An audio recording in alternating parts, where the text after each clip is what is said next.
Hey guys, thanks for joining us here at Salty Ginger Talk. If you're a returning listener, great to have you back. If you're new to the channel, glad you joined us. Hope you like what you hear. Our podcast is for people that want to learn something new or make themselves a little bit better every day. So in today's episode, we are going to explain to you why the only time you actually fail is when you quit, when you give up, when you stop. And we're going to do that by sharing the stories of 5 household names. You're going to recognize these people instantly, who are at the top of their profession, the echelon, the tippy-top peak of whatever it was that they did, had huge setbacks, and then came back, sometimes even bigger than before. And you got to ask yourself, well, what would happen if they just quit and gave up when things got hard, when things went wrong, when they lost everything, or were publicly shamed or humiliated, etc., etc. So that's the whole point of today's show. We're not just talking about the kind of comebacks you see in movies or in sports. A few of these people did participate in sports, but these are real life, high stakes reversals. These are people who had it all, they lost everything, and then they came back sometimes bigger than before, like we talked about. So if you've ever felt like you're too far behind, like a mistake or a setback has defined you and there's no way to overcome it, this is the episode for you. You're not going to be able to think that after you hear the stories of these people. So let's dig into the 5 stories of people that went from riches to rags to riches and what you can learn from them to start your own comeback if you need to. Okay, the first person is Walt Disney. Let's start with the man who turned imagination into an empire. In the early 1920s, Disney launched his first studio. It was called Laugh-O-Gram Films. He was young, talented, and ambitious, but he wasn't a businessman yet. He allowed and signed poor contracts to be drafted. He had a lack of cash flow in his business, and he had some bad faith partners that actually ran that company into bankruptcy. Then, just as he was gaining traction with a character named Oswald the Lucky Rabbit, he lost the rights and most of his animation team to a rival studio that outmaneuvered him. Many would have just quit right there. But that's not what Walt Disney did. Instead, on a train ride back to California, he sketched a new character, one he'd own fully this time. That character was Mickey Mouse. From there, he launched Disney Studios, revolutionized animation with Snow White, and eventually built Disneyland, creating one of the most iconic brands in history. So, what's the lesson to learn here from Walt Disney's journey? The biggest lesson, the biggest takeaway is don't quit. Another business lesson to learn here is control your intellectual property. The thing that cost Walt Disney everything the first time was letting someone else own his best idea. The second time around, he made sure that did not happen. Ask yourself, what are you creating that you don't fully control? Keep control of your ideas. Keep control of your inventions. Keep control of the things that come from you. Somewhere down the road, they could be worth a lot of money and a lot of freedom, and you don't want to lose that or give that up willingly. Okay, let's look at our second person. Our second person is Mike Tyson. So this is a guy that life has punched in the face literally. So you've got to learn to turn your pain into your platform. That's the lesson to take away here from Mike Tyson. And remember, Mike Tyson at one time was the most feared guy in the world. If you weren't around in the 80s when Tyson hit the scene, he was scary. There were professional fighters. In fact, almost all professional fighters were afraid of fighting this guy. Plain and simple. In his prime, Tyson was unstoppable. He was the youngest heavyweight champion ever. He earned over $400 million during his career. But with that great wealth came even greater chaos. He faced legal issues. He had a divorce. He made bad business deals. He was spending like crazy. Famously in the movie The Hangover are his pet tigers. This guy had tigers. He had gold bathtubs. He went on $1 million shopping sprees. And by the time 2003 rolled around and Tyson hit the scene in 1984, 85, somewhere in there, By the time 2003 rolled around, Tyson had to file for bankruptcy. He was more than $20 million in debt, despite having earned over $400 million in the boxing ring. But instead of hiding from it, Tyson embraced it. Instead of trying to hide from his past, he leaned into it. He told his story, and he's raw, he's vulnerable, and he's unfiltered. Mike Tyson is one of the most genuine and honest people in interviews that we've ever seen. Even on things that you would not want to admit to publicly, he is so straightforward and honest about what his problems were and decisions he made that were terrible. He actually launched a one-man Broadway show. He was in movies like The Hangover. And eventually he built a cannabis company called Tyson 2.0. Today he is again a multimillionaire, coming back from nothing. And he's actually more respected now than he ever was in the years he was the heavyweight champion of the world. And at one point, being the heavyweight boxing champion of the world was one of those titles that just had so much gravitas to it. And you were famous throughout the world when you were the heavyweight champion of the world. And that's where Tyson was. Lost everything. Instead of running from it, he embraced it and used it to rebuild himself and his life. So, what's the lesson here? We talked about leaning into the truth, leaning into the reality. Reinvention starts with honesty. Tyson turned his pain into a platform. He didn't pretend to be who he used to be. He grew into somebody new. And if you've got a past, don't bury it. You've got to use it to your advantage and use it to learn how to move forward in life. Okay, let's move to another boxer, George Foreman, who recently passed away. Your greatest wins can come later in life.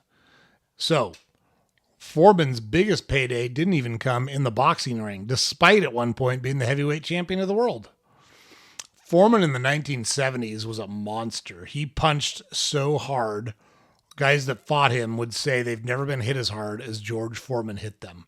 We're talking about people like Joe Frazier, Muhammad Ali, icons in the boxing world. And Foreman fought them all. So he was an Olympic gold medalist. He was at one point the heavyweight champ after he knocked down Joe Frazier 6 times in a fight in 2 rounds to win the heavyweight belt.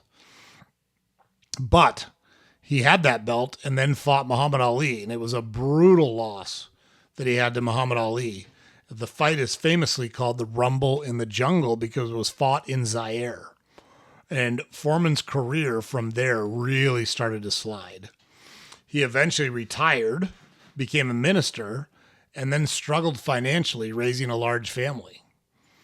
And he actually had someone that stole and embezzled a bunch of money from him. So it wasn't just him and his bad decisions that caused this, but he lost everything. And then it was crazy. In his late 30s, he decided he was going to come back.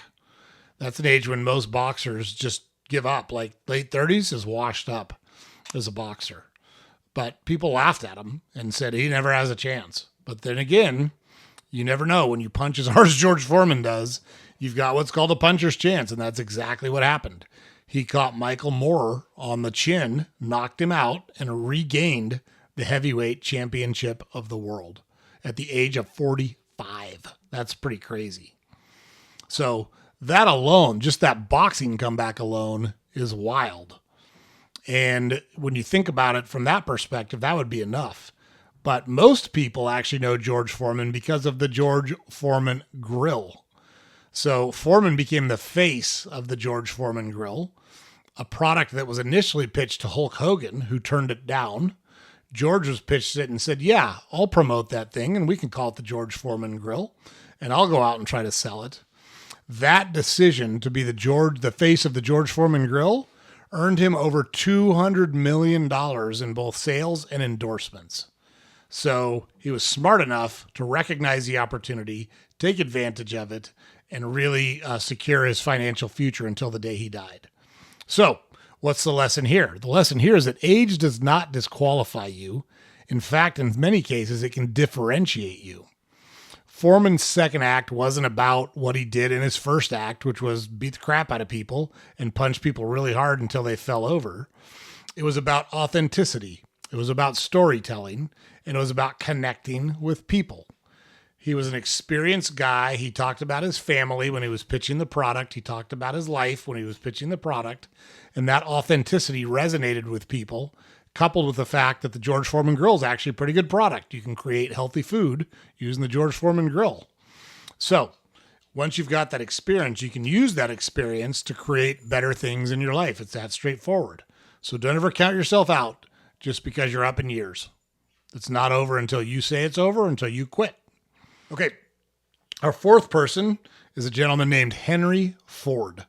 And the takeaway here is to fail fast and then master the game with what you learned. So before the Ford Motor Company changed the world, that's the company that exists now, the Ford Motor Company, Henry Ford had failed big time. In fact, twice big time. His first company was called the Detroit Automobile Company, and it launched in 1899. It was a disaster. The cars were too expensive, they were poorly made, and the company quickly collapsed. Investors kicked him out. He was broke and publicly humiliated. Not only had he lost all their money, but they had said, "You don't know what the hell you're doing, and we don't have any interest in moving forward with you." Did Henry Ford quit? No, he did not. He studied what went wrong and redefined his design. And in 1903, he launched the Ford Motor Company. This time, he introduced the Model T, which was a much better constructed car, and the assembly line. And the assembly line slashed production time and it slashed costs, making cars affordable to everyday people. The result is that he didn't just come back, but he literally reshaped both modern industry and society, because it was Henry Ford that introduced the automobile to society and made traveling between places much more feasible than on horse or on covered wagon or the other ways people used to travel before they had automobiles. So what's the takeaway here? The takeaway here is that failure or a bad result is just feedback. It's just data. It's not final unless you make it final. Ford's first attempt taught him what not to do. So he got kicked in the teeth repeatedly on his first attempt at opening a car business. The insight that he learned there became the engine for his success. So if you tried something and it didn't work, good job. Now you know more than what you did when you started, and you can apply those learnings to your next endeavor. That's what successful people do. Every overnight success you see is usually about 10 years in the making. And if those people had quit, if the people that are successful had given up when things got hard, there wouldn't be any successes in the world, because nobody just hits it out of the park the first time. It's just not how it works. Okay, our fifth and final example is Steve Jobs. And here is proof that sometimes the comeback can be greater than the first act. So Steve Jobs co-founded Apple, and then he got fired from Apple. In 1985, after a series of power struggles and disappointing product launches, Apple's board gave Jobs the boot. And he had helped create the company. He was literally one of the founders, and he got fired by the board. He was only 30 years old, and he was lost. He was rich. He still had all his money. They didn't take his money from him. But he was publicly humiliated and had no idea what his future looked like. So instead of wallowing and whining and complaining, he built a new company called Next. He also bought a small little animation studio called Pixar. Both of them were long shots, but both of them paid off. Pixar became a storytelling powerhouse, starting with Toy Story. The initial Toy Story, which coincidentally our oldest son absolutely loved so much that when it was on video, we had to buy a second video cassette because he wore the first one out watching Toy Story. That movie changed animation forever. Next, the other company that he founded, that software became the foundation for Apple's rebirth. Most people forget that Apple was close to folding in the late 90s, and they were in deep trouble. So what did they do? They went out and rehired Steve Jobs. They bought the company Next and rehired Steve Jobs. And he returned to Apple in 1997. You may have heard of a couple of the products that they launched and introduced after Steve Jobs rejoined Apple in 1997. Things like the iPod, things like the MacBook, things like the iPhone. And that was one of the most successful runs in the history of business.